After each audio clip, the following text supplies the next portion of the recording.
नमस्कार, मैं हूं अनुपम। इस वक्त के बुलेटिन के साथ यूपी विधानसभा के लिए रमापति त्रिपाठी को प्रोटेम स्पीकर बनाया गया है। वे नवनिर्वाचित विधायकों को शपथ दिलाएंगे। शनिवार को विधायकों को शपथ दिलाई जाएगी। इस वक्त की बड़ी खबर हम आपको बता रहे हैं। नवनिर्वाचित विधायकों को शपथ दिलाई जाएगी। उत्तर प्रदेश के विधायकों को शपथ दिलाई जाएगी। रमापति शास्त्री प्रोटेम स्पीकर बने हैं। ये यहां पर जानकारी, नवनिर्वाचित विधायकों को शपथ दिलाएंगे। यूपी के प्रोटेम स्पीकर बने हैं रमापति शास्त्री। नवनिर्वाचित विधायकों को वो शपथ दिलाएंगे।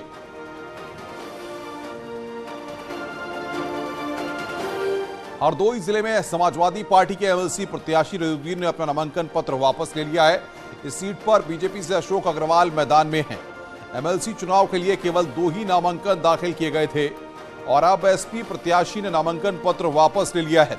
इसमें भाजपा प्रत्याशी अशोक अग्रवाल के निर्विरोध निर्वाचन का रास्ता साफ हो गया है।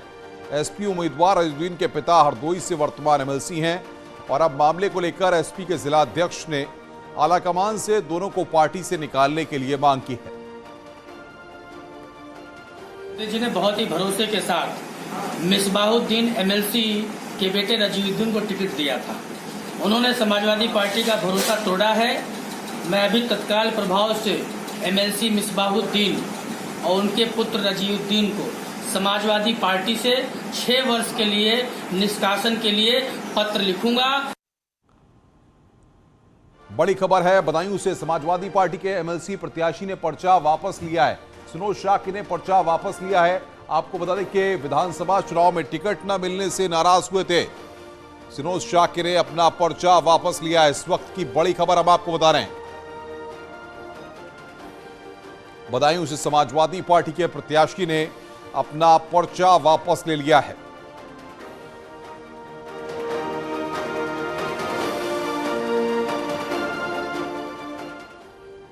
समाजवादी पार्टी के अध्यक्ष अखिलेश यादव ने लखनऊ में लोहिया पार्क में जाकर डॉक्टर राम मनोहर लोहिया की प्रतिमा पर माल्यार्पण किया। इस मौके पर अखिलेश यादव ने बीजेपी पर निशाना साधा। उन्होंने आरोप लगाया कि सरकार की गलत नीतियों की वजह से डीजल पेट्रोल महंगा हो रहा है। शपथ ग्रहण समारोह में जाने के सवाल पर उन्होंने कहा कि जनता ने समाजवादी पार्टी को संघर्ष का जनादेश दिया है। समाजवादी पार्टी को जनता ने जो जनादेश दिया है वो संघर्ष का जनादेश दिया है। समाजवादी पार्टी को जनता का संघर्ष का जनादेश मिला है। और जहाँ तक सवाल आयोजन का है, खुशी ज़रूरी है, खुशी मनाए भी, लेकिन ये कंटिन्यूटी की सरकार है। ये सरकार लगातार चल रही है और जो सरकार 5 साल में कोई ऐसा स्थान न बना पाई हो जो उन्हें प्रेरणा दे सके, कम से कम समाजवादियों का काम उन्हें प्रेरणा देगा कि आने वाले समय में ऐसा काम करें। खबर बहराइच से है, जहां पर ग्राम प्रधानों ने बीडीओ पर एमएलसी चुनाव में समाजवादी पार्टी को वोट देने के लिए दबाव बनाने का आरोप लगाया है। इन ग्राम प्रधानों ने ब्लॉक परिसर में लामबंद हो गए और बीडीओ के खिलाफ नारेबाजी की है। सभी 55 ग्राम प्रधानों ने बीडीओ को हटाने की मांग की। इसको लेकर उन्होंने डीएम के नाम ज्ञापन सौंपा।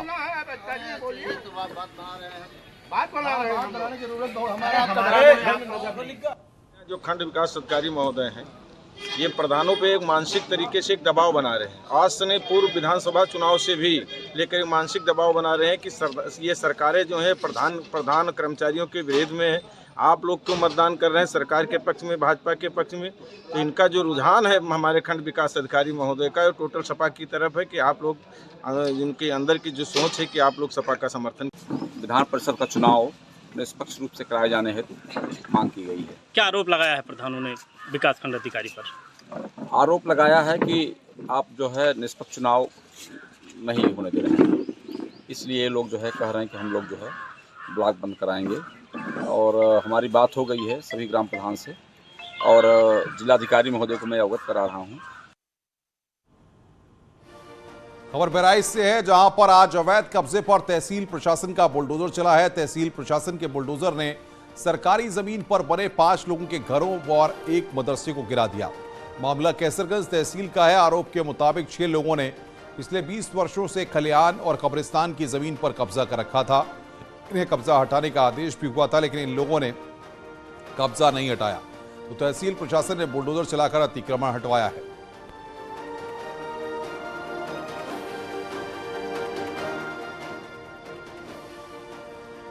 फैसले के मुताबिक जो खलिहान और कब्रिस्तान में घर बने थे वो गिराए गए। क्या मामला था, क्या कोर्ट में क्या अपील दायर करी गई थी? कोर्ट में अपील दायर की गई थी कि इससे पहले इस पर 15सी हुआ था और ये साफ दिखाया गया था, इसलिए इसको साफ कर दिया कोर्ट के आदेशानुसार। साफ मतलब कुछ लोगों ने खलिहान और कब्रिस्तान की ज़मीन पे अतिक्रमण कर रखा था। इस पर तहसीलदार न्यायिक द्वारा करीब में आज से 5-6 साल पहले ही आदेश दिया जा चुका था इनके बेदखल करने का, पर इनको कई बार नोटिस दिया गया और जिससे इन लोगों ने कोई रिस्पांस नहीं लिया और अभी जल्द में भी इनको 3 नोटिस दिए गए, फिर भी रिस्पांस नहीं लिया। इससे मजबूरन होके वहाँ 6 घरों पे आज कार्रवाई की गई, उनका अतिक्रमण हटवाया गया है। उन 6 घरों में एक में मदरसा भी था। बड़ी खबर सोनभद्र से। चतरा इलाके में ग्रामीणों के मकानों और खेतों पर प्रशासन का बुलडोजर चला है। वन विभाग ने 50 सालों से कब्जा जमाई गई जमीन को खाली कराया है। ग्रामीणों के खेतों में लगे खड़ी फसलों को भी बुलडोजर चलाकर नष्ट कर दिया गया। लोगों का आरोप है कि बिना नोटिस के गरीब लोगों के मकान पर वन विभाग का बुलडोजर चला है।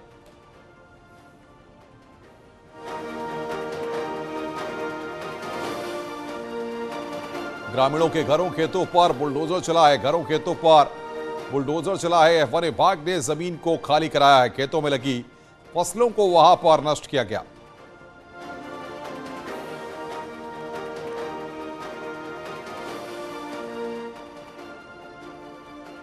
उत्तर प्रदेश में शपथ समारोह की तैयारियां तेजी से हो रही हैं। कार्ड बांटे जा रहे हैं। लखनऊ के इकाना स्टेडियम में 25 मार्च को नई सरकार का शपथ समारोह होगा। बातचीत करने के लिए अनामिका हमारे साथ सीधे जुड़ रही हैं। इकाना स्टेडियम में किस तरीके से अनामिका तैयारियां हो रही हैं और तमाम वीवीआईपी लोगों को निमंत्रण पत्र भी भेजे जा रहे हैं?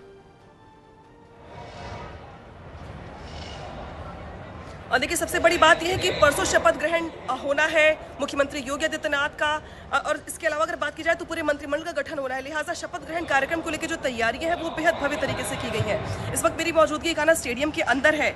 चूंकि तैयारियां यहाँ पे काफी दिनों से चल रही हैं, लेकिन इसका काउंटडाउन अब कब शुरू होने को है, क्योंकि देख सकते हैं तस्वीरों में आपके ठीक सामने मंच पर आपको उत्तर प्रदेश सरकार के तमाम बड़े आला अधिकारी नजर आ रहे होंगे। अपर मुख्य सचिव गृह से लेकर के सूचना से लेकर के अलग अलग विभागों के वो अधिकारी और जो कार्यकर्ता हैं वो यहाँ पे काम कर रहे हैं।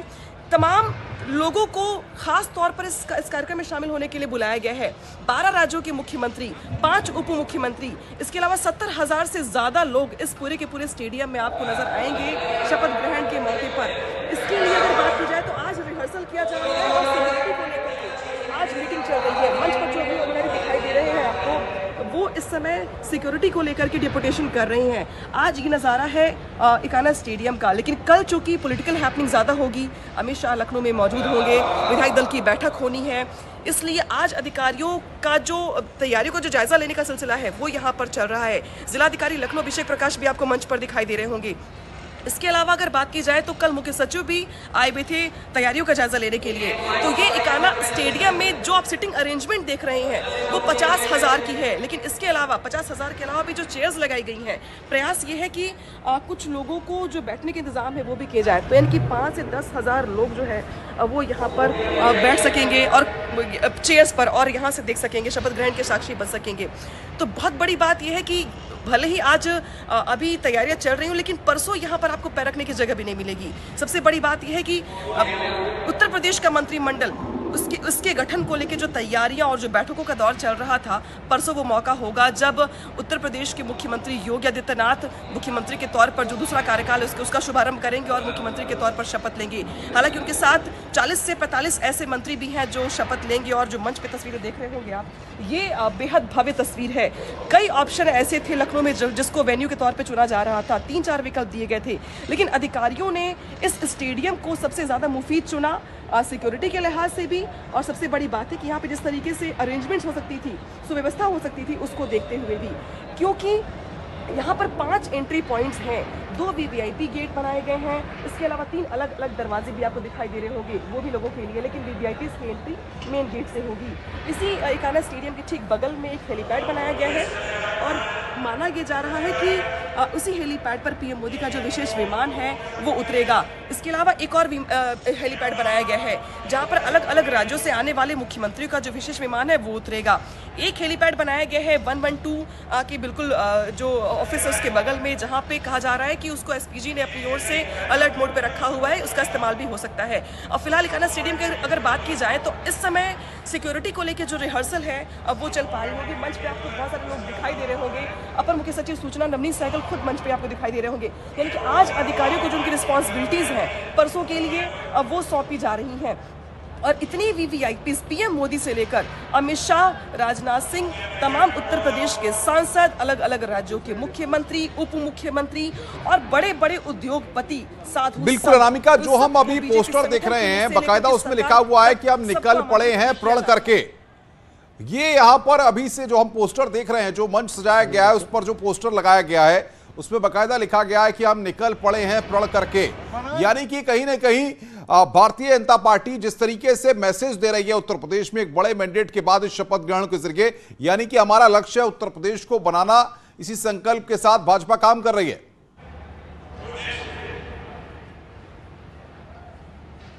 देखिए इस टैगलाइन का मतलब भी यही है कि हम निकल चले हैं प्रण करके। देखिए आप सबसे बड़ी बात देखिए कि 10 मार्च को नतीजे आने के बाद इतने दिनों का जो मंथन था, इतने दिनों की जो बैठकें थी, जो तैयारियां थी, अब वो इसीलिए महत्वपूर्ण थी क्योंकि इसी शपथ ग्रहण के जरिए बीजेपी संदेश देना चाहती है अपने कार्यकर्ताओं को कि किस तरीके से योगी सरकार के कामकाज पर जनता ने मुहर लगाई है। और जो दूसरा कार्यकाल का जो मौका मिला है बीजेपी को उत्तर प्रदेश में, इसके लिए जो आज सबसे ज्यादा चर्चा का विषय बना हुआ है ये टैगलाइन हम निकल चले हैं प्रण करके, तो इसको मंच पर खास जगह दी गई है। और कहा यह जा रहा है कि ये वही मंच है जहां पर प्रधानमंत्री मोदी से लेकर के तमाम जो खास मेहमान होंगे उनकी उपस्थिति होगी।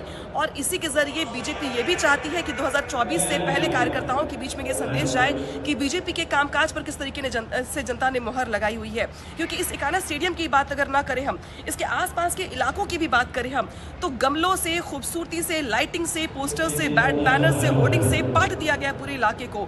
और एयरपोर्ट से लेकर 1090 चौराहे से होते हुए इकाना स्टेडियम तक जो भी रास्ते आते हैं उस पूरे रास्ते को सजाया जा रहा है। और बिल्कुल अनामिका, आप आगे भी नजर बना के रखिएगा, आगे भी हम आपसे अपडेट लेंगे। इकाना स्टेडियम से हमारी संवाददाता अनामिका ग्राउंड जीरो से दिखा रही है कि 25 तारीख को कितनी भव्य तरीके से शपथ ग्रहण को लेकर के तैयारियां की जा रही हैं। आगे भी इससे जुड़ा अपडेट हम आपको देंगे। सहारनपुर में एक युवक ने आरोप लगाया कि कुछ दबंगों ने तेजाब से उसके चेहरे को जलाकर त्रिशूल का डिजाइन बना दिया। पीड़ित ने पुलिस के आला अफसरों को प्रार्थना पत्र देकर आरोपियों के खिलाफ कार्रवाई की मांग की है। आरोप के मुताबिक होली के दिन सफाई करते समय गलती से शराब वाली गिलास गिर गई थी, जिसके बाद उसके साथ मारपीट की गई और तेजाब से चेहरे को जलाकर त्रिशूल का डिजाइन बना दिया गया। काम कर दे मेरा, ये 3-4 गिलास है, इनको उठा के धोल दे। मैंने धुले, तो धुलने के बाद मैं जैसे पानी लेने के लिए गया तो सर उसमें उन्होंने शराब स्वरूप डाल रखी थी गिलास में, तो मेरा पैर लग गया उस गिलास पे। तो उसने टिंकू नाम लड़के ने मेरी आंख पे एकदम मुक्का मारा। सर कोई बात नहीं, मैंने कहा क्यों मार रहे हो भैया, कहने लगा कोई बात नहीं, पता लग जाएगा। उन्होंने 3-4 जनों ने सर मेरे को पकड़ा, पकड़ने के बाद गला दबाज के कहने लगा इस जाति का है, इसको ऐसा सबक सिखाओ, ऐसी निशानी दो कि ये ज़िंदगी भर ना भूले। इन्होंने सर मेरे माथे पे तेजाब से त्रिशूल बनाया। सर मैं बहुत ही तड़फा, फिर भी उन्होंने मेरे को नहीं छोड़ा। फिर कह रहे इसकी आंख में भी डाल दे। पुलिस कुछ और ही बात कह रही है। एसएसपी के मुताबिक होली वाले दिन सबने बैठकर शराब पी और उसके बाद आपस में रंग लगाया, जिसके रिएक्शन से उनके चेहरे पर निशान आए हैं। जांच में यह भी पता चला है कि युवक ने अपने दोस्तों से 10,000 रुपए ले रखे हैं और पैसे न देने पड़े, इसलिए उसने झूठे आरोप लगाए हैं। व्यक्ति अपने 2 दोस्तों के साथ होली के दिन शराब पी रहा था और शराब पीने में तीनों ने एक दूसरे के साथ रंग लगाया, जिसका रिएक्शन तीनों के चेहरों पर हुआ है। और मेडिकल हम तीनों व्यक्तियों का कराया तो किसी में भी एसिड का होना नहीं पाया गया है। और तफ्तीश हमने की तो ये पता चला है कि जो आदेश है, इसने 10,000 रुपये अपने मित्रों से उधार लिए हुए हैं। उस उधार पैसे को ना देना पड़े, इसलिए उसने मिथ्या और झूठ आरोप इन लोगों के ऊपर लगाए थे। इसमें जो भी आगे की जांच होती है उसके आधार पर हम लोग कार्रवाई करेंगे। रुक रहे हैं यहां पर एक और ब्रेक के लिए। ब्रेक के बाद खबरों का सिलसिला लगातार जारी।